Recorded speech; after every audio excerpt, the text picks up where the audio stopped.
2018 में तत्कालीन कांग्रेस अध्यक्ष राहुल गांधी जी ने तत्कालीन भारतीय जनता पार्टी के राष्ट्रीय अध्यक्ष अमित शाह जी के ऊपर और भारतीय जनता पार्टी के ऊपर एक आपत्तिजनक टिप्पणी की थी। इससे आहत होकर मेरे मुवक्किल नवीन झा, जो भारतीय जनता पार्टी के युवा नेता हैं, उन्होंने शिकायतवाद विभाग न्यायालय रांची में दाखिल किया था। उसमें कि न्यायालय ने संज्ञान लिया, सम्मन इशू किया।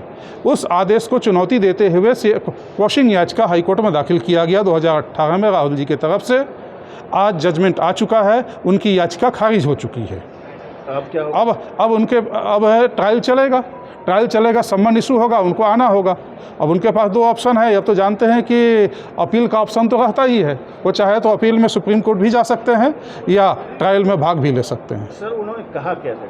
उन्होंने ये कहा था कांग्रेस के राष्ट्रीय अधिवेशन में कि कांग्रेस में कोई हत्यारा राष्ट्रीय अध्यक्ष नहीं बन सकता और कांग्रेस जन किसी हत्यारा को राष्ट्रीय अध्यक्ष के रूप में एक्सेप्ट नहीं कर सकते। भारतीय जनता पार्टी में हत्यारा राष्ट्रीय अध्यक्ष बन सकता है। भारतीय जनता पार्टी के लोग ही किसी हत्यारा को राष्ट्रीय अध्यक्ष के रूप में एक्सेप्ट कर सकते हैं। भारतीय जनता पार्टी झूठी पार्टी है, लोगों को दिग्भ्रमित करती है, आदि आदि बहुत सारी बातें उन्होंने कही थी, जो आज भी यूट्यूब पे अपलोड है।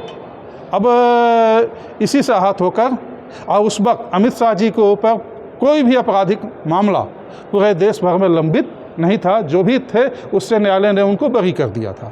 ऐसे स्थिति में उनका बयान ना ही आपत्तिजनक थी बल्कि दुर्भाग्यपूर्ण भी था। क्या सांसदी फिर एक बार मुश्किल में पड़ सकता है राहुल गांधी का? नहीं, अभी इस पर ट्रायल चलेगा। ट्रायल होने के बाद अभी गवाही होगी, गवाही के बाद जजमेंट। इसमें मुश्किल से हमको लगता है कि साल 1.5 साल तो लग ही जाता है, मिनिमम 1 साल तो लग ही जाएगा। अगर ये प्रमाणित हो जाता है न्यायालय, इसमें क्या है कि मिनिमम 1 साल, अधिकतम 2 साल। अब सज़ा मिनिमम में आता है कि अधिकतम मैक्सिमम में आता है? अगर मैक्सिमम में अगर 2 साल का आ गया तब संसदीय सदस्यता खतरे में पड़ सकता है। अगर 2 साल से कम हुआ तब तो फिर जानते हैं कि उसमें तो फिर कोई दिक्कत नहीं है।